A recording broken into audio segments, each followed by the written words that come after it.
Hey, it's Mel from Rap Rankings. To hear the full episode this clip comes from and all of the other episodes, check the link in the description, stop by raprankings.com, or search Rap Rankings on your favorite podcast platform. And please consider liking, subscribing, and commenting to help us grow the channel and continue our journey as hip-hop's first and premier extreme podcast. Track 1, Fantastic Damage, the title track, produced by LP. 5+. Flat 6. I just want to start with this because I saw it on the Bad website, and we already debunked this in the info section. Somebody had wrote, some fucking genius, pun intended, said Fantastic Damage was made several months after 9/11, so the lyrics often relate to the desolate and apocalyptic atmosphere that emerged afterwards. Stupid marks who don't know what they're talking about, working themselves into thinking this is more than it is. Did we not say in the info section that people, this was made before 9/11? The majority of the tracks. The majority of the tracks. So more than half the album, then that means, yes, it was made before 9/11. Whatever tracks were made after, perhaps, but this is I hate this word. They ruined it. It's overused, but it applies. This is already a cohesive sounding album. So the vision was already this from the beginning, you know? So you can't act like 9/11 had some like great influence on the sound and perspective of this album. No, this album was well into its creation. Well into production. Point. You know? So like I was telling you on the phone, though, if this helped people through that period, that's totally fine. If you feel like it meshes well with that unfortunate period, that's totally fine. But we can't just lie and act like this was written with that unfortunate event in mind, you know? I talk about 9/11 on the Blueprint review and my experiences living in New York during 9/11. So, hey, I was at ground zero, no pun intended, when this album came out. I wasn't listening to this album at that time, but we'll get into it. This ain't no 9/11, okay? All right. You know what this actually is? And I think we did a good job nailing it down on the phone. We came up with the term because I was already halfway there. You were like, you know, people speak about this album and its sound and, you know, it's progressive hip hop. And you were about to say it and I was already there. It's like, oh, like how people say prog rock. This is prog rap. Yeah. It's over an hour of prog rap. Now, I will say this. Consider myself to be a pretty progressive person. I'm not speaking politically, although that also applies. I'm speaking musically. I like alternative shit, weirdo shit, progressive shit, if you will. I mean, progressive is subjective, you know. But this album, starting with this very song, made me question my title as the Synth Man. Because there's a lot of electronic influence and a lot of shit happening musically. But the second this album starts, this song starts, you have this like droning noise, right? Very industrial sounding droning noise. And then you hear that, you know, the distorted drums come in, which actually sound cool. I like that. Yeah. I mean, like those drums. I like how it starts, you know, like I have mixed feelings about this whole thing. Like the song starts off, as you were saying, with that pulsating synth buildup. Feels like it's something out of like an 80s horror movie. And underneath it, we get that, you know, I don't know if it's film dialogue or spoken word poetry pitched up a little bit. Now the evening has come to a close and I've had my last dance with you. So onto the empty streets we go, and it might be my last chance with you.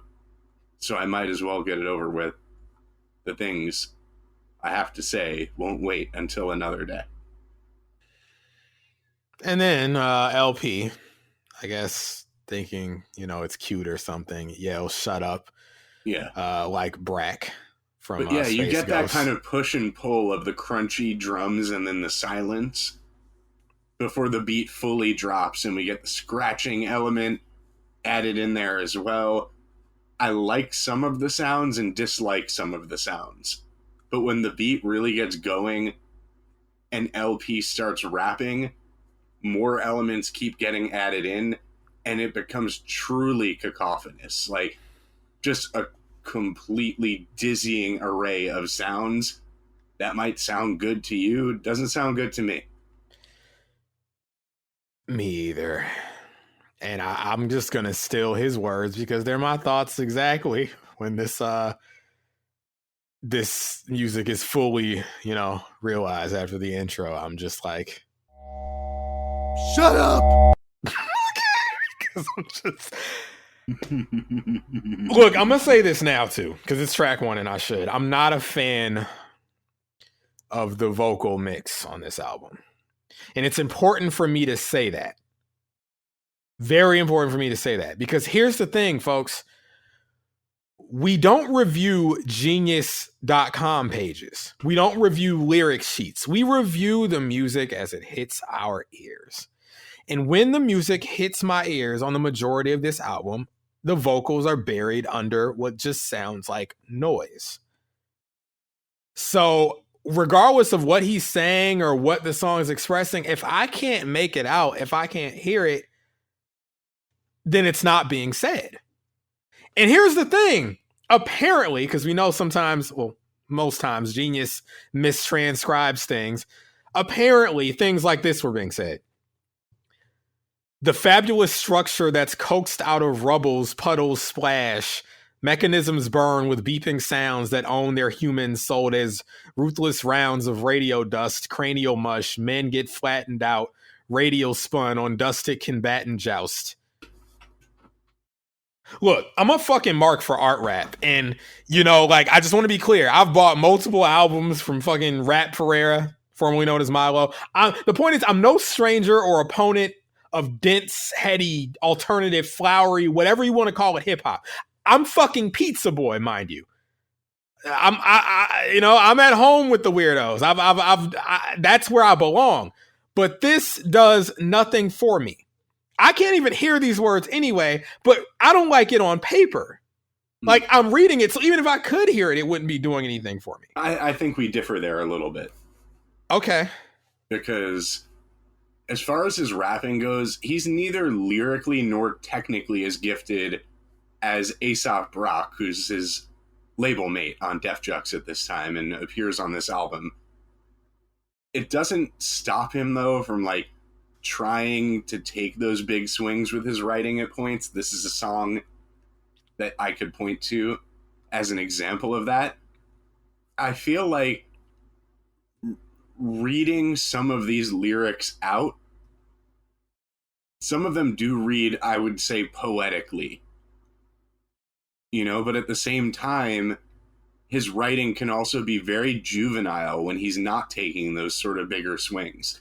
So on one side, it's like he might take these big swings that are lyrics that are very dense and kind of going over my head, and I'm just kind of tuning them out. Or he could be crass and just sophomoric, and I hear exactly what he's saying and I don't like it. So those are kind of the two modes he operates in on this album.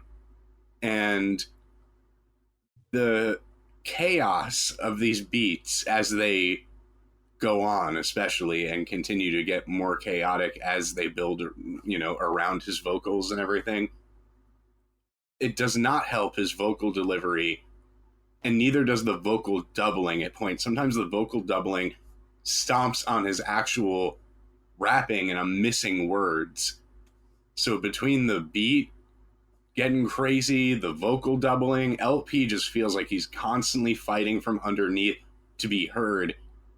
And it doesn't help that I feel like he's rushing through some of these bars to make sure he can get all his shit in without falling off beat. So some shit kind of works for me isolated when I'm reading it, but like you said, we don't review Genius entries. None of it comes together and hits me while I'm listening to it to create anything more than sonic chaos. And I said, on the background, full disclosure style, Uncommon NASA, who mixed the majority of this album and appears on this album, is a friend of mine. I've worked with him. I don't think he did a good job on the mix on this album. I'll just say it right now. And you know what, though? It's one of those situations where, in a way, I mean, I feel like he did as much as he could because of what, the music is. Right, the elements that he was working with. Because it's like, you don't want to disrespect the sonic backdrop and prioritize the lyrics when there's clearly so much happening. But at something has to be compromised when there is this much noise that you have to accommodate. Something's going to get lost. And it just so turned out it was the vocals. It's one of those consistently across the album, one of those mixes where it's not every song, but it's a lot of them. It's not every song. I've heard this before, though. It's a sort of mix where I feel like the parts, it almost feels like there's no compressor at all in the lyrics, meaning it's not gained up to where the low parts are loud enough to hear, but it's keeping the peaks from like popping out and punching you in the eardrum. It's one of those where the parts that are low sink into the music and you can't, it's like it's trailing off. Like you can't even hear it. It just gets drowned out. And then the peaks that do pop through are just noise. So I'm getting like incomplete sentences. The thing that kept popping out to me all week was LucasArts graphics. I can hear that clearly in every playthrough of the song. It's just like LucasArts graphics. I'm just like, okay, LucasArts graphics, I guess. And it's just like, people, you can tell me what this song is about all you want. You can quote bars at me, but I ask you, did you hear that or did you read it? If you heard it, hey, great ear. But here's the thing too, it's like, I would assume you probably had to listen a lot of times to like actually try to piece together what he's saying. And the difference between you and me, audience, is that after so many times, I'm not going to wrestle with it anymore. Maybe you really enjoy this music, so you were willing to sit and sift through the noise to hear these lyrics. You listen 10, 20 times because you really enjoy what's that. But for me, it's like, listen, I'm not hearing it. You can tell me what the themes of the song are all you want, but if I'm not hearing it, then what's the point? I remember way back in season 5, we did Astro World. And there was a song that I didn't like for a long time until that week, Stop Trying to Be God. And, I remember thinking like, what was it, James Blake on there? It was like fake art. When he comes in, whatever he's singing. And you asked me, you're like, okay, hold on. Like, yeah, now that that's what he was saying, but did you hear that this week? And I was like, well, good point. I read it and I'm like, oh, that's what he's saying. And then I went back to listen and I was like, oh, okay, that's good. But it's the same situation now because at least the difference there is melodically, I liked how it sounded. And then when I read it, I'm like, oh, that's what he was saying because I couldn't make it out all the way. So then it's like, okay, I already liked it melodically. So now I kind of know I'm listening for that now. With this, I don't even like what's happening musically. I don't really care for the cadence of the rapping. So it's like, even if I liked what he was saying upon reading it, when I'm listening with my ears, listening to music, I'm not getting any of that. And that's what I'm doing. I'm listening. And there are times where I hear shit that might go over my head on first listen, but a few lines stay with me. So I stick with it and I work through it. It's something like Ka, where it requires multiple listens for it to really sink in. And you might have to do a little bit of research because he dabbles in things like, mythology and history and things like that. Yeah. Now, LP could be doing the same thing, but it doesn't sound ill to me to begin with, so I want to go do the knowledge. It doesn't sound good to me. Right. So I'm not interested in doing further research in what every line means. If it sounded good, I'd want to understand it more, I think, I do know, man. I absolutely know. And I'm going to tell you, I was telling you on the phone, one of my favorite things I've ever read in the realm of criticism was actually this year on the godforsaken Kanye to the website, which, is full of characters, but someone said in regards to For All the Dogs, they didn't like it. And, people were just like, how are you forming snap judgments? It's only been out 24 hours, only been out a week. And they said something simple and profound. They were like, how many times do I have to listen to something before I'm allowed to not like it? Because the people who were engaging with him, it was kind of in bad faith. It was like, it was less like, oh, you're making a snap judgment, and more like, I like it and you don't, and you need to listen until you like it. And it's a valid question. Like, what's enough times before I'm allowed to safely not like something? Because here's the thing, bro. You can't discount what hits your ears. Yeah, you should live with music, but it has to be interesting enough to begin with for you to want to give it another shot. If you hear an album and you get to the end of it and you're like, and you never want to come back to it, that's not your fault. You didn't. Look, Mel, you're 30. I'm 36. There might have been a time where I heard this and said, maybe I'm just not there yet. Maybe I'm just not old enough to really grasp what's happening here. Then I come back to shit like this and I'm like, look, just because you don't understand him don't mean that he's nice.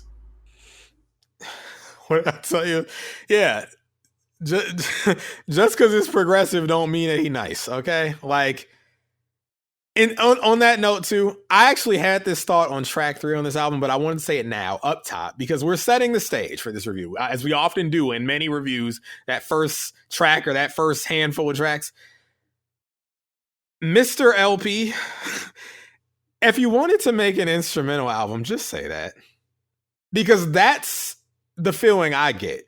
The vocals come off, and I know you're probably like, what are you talking about? I'm putting so much work. Like, when you read it, it's like a lot of stuff is being said, but like Moulz, you were saying, even like the flows aren't hitting. He's not even allowing some of these poetic things to breathe. So it's like, even if I could hear him, the flow is doing a disservice to what's being said. Well, not just the flow. On many songs, due to all the elements in the beat and the vocal doubling, the vocals are frankly buried more than this album's about to be. It's just, listen, across the vocals come off as noise within or on top of noise. The beats to me are clearly meant to be the main event of this album. Like, how could they not be? They're up front. They're inescapable. Like, it's loud. It's right there. Too, on one of the songs, he's like, I rap, I make beats. I mean, he puts, emphasis on it. So I just feel like, hey, man, clearly you have something to say, but this was like just supposed to be an instrumental album. Like, so I hope y'all feel me out there. Like, if you enjoy this, if you get something out of it, that's fine.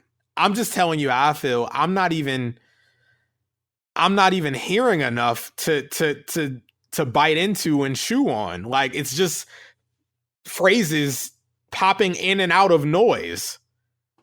And even when I sit here and read what's supposedly being said, I'm not really getting moved by this. I mean this with the utmost respect to LP's artistry. This doesn't mean anything for me, to me. Ultimately, I feel practically nothing because I can't even make out half of what's that. So the only thing I like here is the drums. I like some of the things about what's going on in the early going of this beat. And I feel like isolated, some of the lyrics read like, oh, wow, that's interesting. But it doesn't sound interesting. That's the problem. Flat 6. I'm not having a great time, guys. 5+. I like the drums, but this like industrial sounding melody, if you can call it that, is whatever to me. No samples tonight, by the way. This was an independent album. Okay. Last thing I want to do is blow up his spot, because I'm gonna have to blow some other stuff up. And this is the thing also. I'm not saying like there's no way that someone could hear this and actually enjoy it.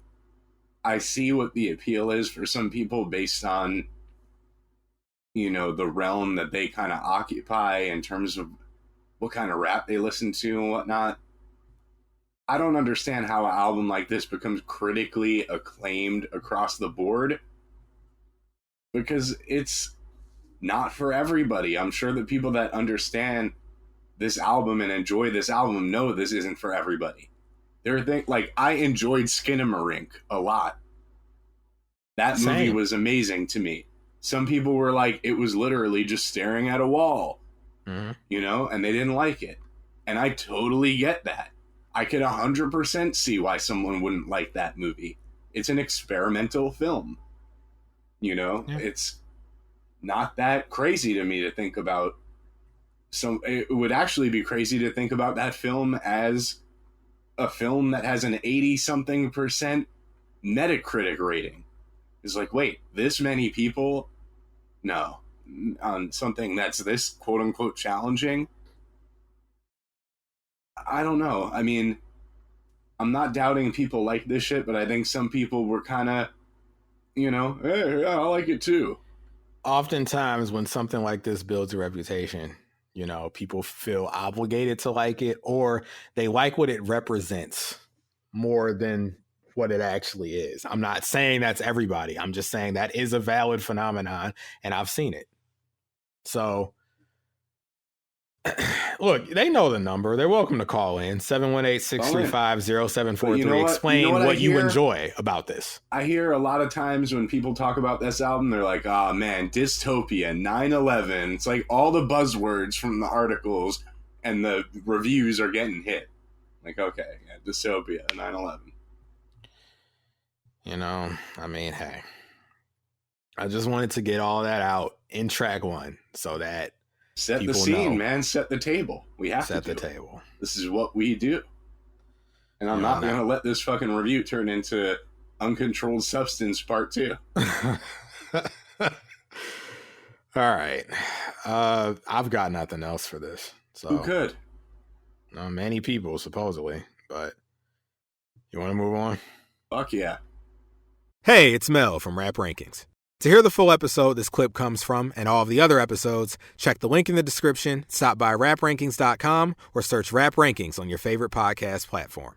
And please consider liking, subscribing, and commenting to help us grow the channel and continue our journey as hip-hop's first and premier extreme podcast.